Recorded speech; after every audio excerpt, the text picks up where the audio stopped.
Hello guys, good morning. Kasama ko si Lixter, si MM, hi. Si B-Boy, hi B-Boy. Hi. Manin Kuya Boy. Kami ay maliligo na at ang lamig guys. Sinisipon ako sa aking rhinitis kasi malamig, maraming hamog dito. Pero maya ay mawawala na ito. Kami po ay maliligo na sa jacuzzi ng Sitio Kituba. Maganda talaga kapag si MM ay nandito dahil may automatic radio station. Maraming channel ito. May singing, talking, questioning. Ang galing ni B-Boy maglakad. Dagan-daganon pa niya. Kumatakbo lang dito sa madulas na daan. Tingnan niyo ang ating radio station na lumalakad. Nahadlok na. Natatakot na siya. Mag-video ka dito pastor. Madulas guys. Pero sa mga kabataan ay simple lang. Diba? Hotbed na din ay. Yun, we conquer it. Ayun si Boy. Kabayo niya yan. Di mana si Boy. Di kaila sa yung kabayo. Kita ka nang naiputi oh. Ang tagal ni MM. Ang tagal umusad. Ayan. Tol, asa man ang kabayo ni Tatay Roger? Oh, tingnan nyo si MM. The question girl talaga. Every minute ay nagtatanong. Oh, bakit dyan ka dumaan MM? Maputik talaga guys. Tingnan nyo oh. Maputik na. Ang taas na ng mga punong saging. Putik raw guys, sabi ni MM. Tingnan nyo. Ginamitan niya ng pinagbabawal na teknik. Bakit dyan ka dumaan? Dyan ako na slide. Nagtiniil man ko pastor. Kahit dito ako dumaan. Ikaw ang umuna maligo dahil matagal kayong maligo. Mabilis na akong maligo. Sama na sa ero ni nga kuan. Ang dulas talaga. Kuan, pastor magsaylo raman mo na O tanawa, naunahan na kang B-Boy oh. Mo si kabo. Ako lang si kabo. Tsokolate na ang aming mga paa. Ito na linggo ang pinakamaputik na daraanan dito. Mayroon pang dumi ng kalabaw dito tayo. Dahil hindi natin kailangan ng fertilizer ng dumi ng kalabaw sa ating paa. Oh, slide talaga. Dito tayo sa maraming damo. Dito tayo dyan sa maputik. At sa wakas ay nakarating na kami. Maliligo na kami.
title sa atong story?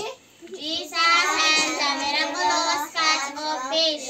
Asa makita ang atong story? John chapter 21 verse 8 to 25. Unsay nakatunan sa atong story? Walay imposible sa Ginoo. Kung mutuoog salig tanya.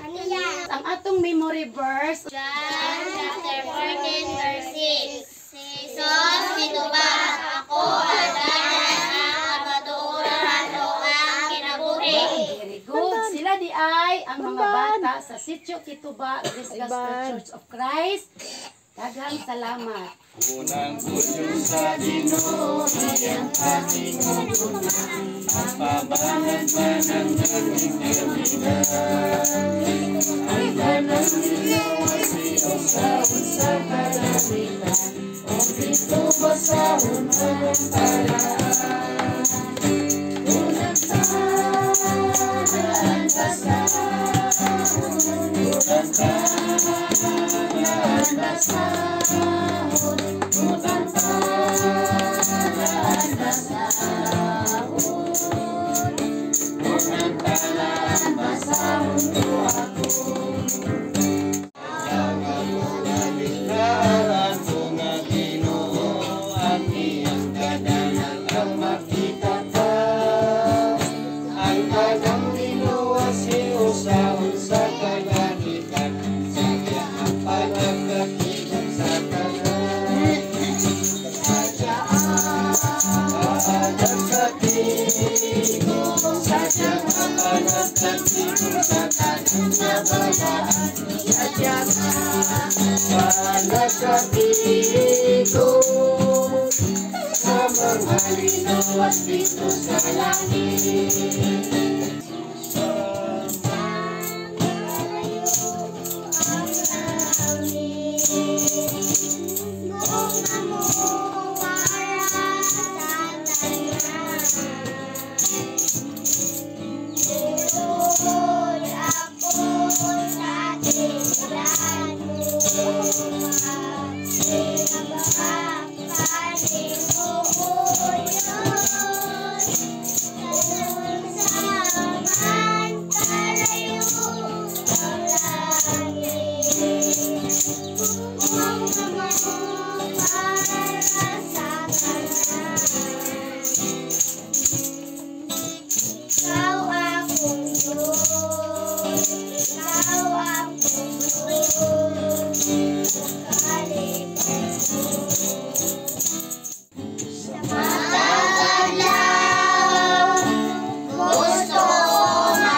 iyang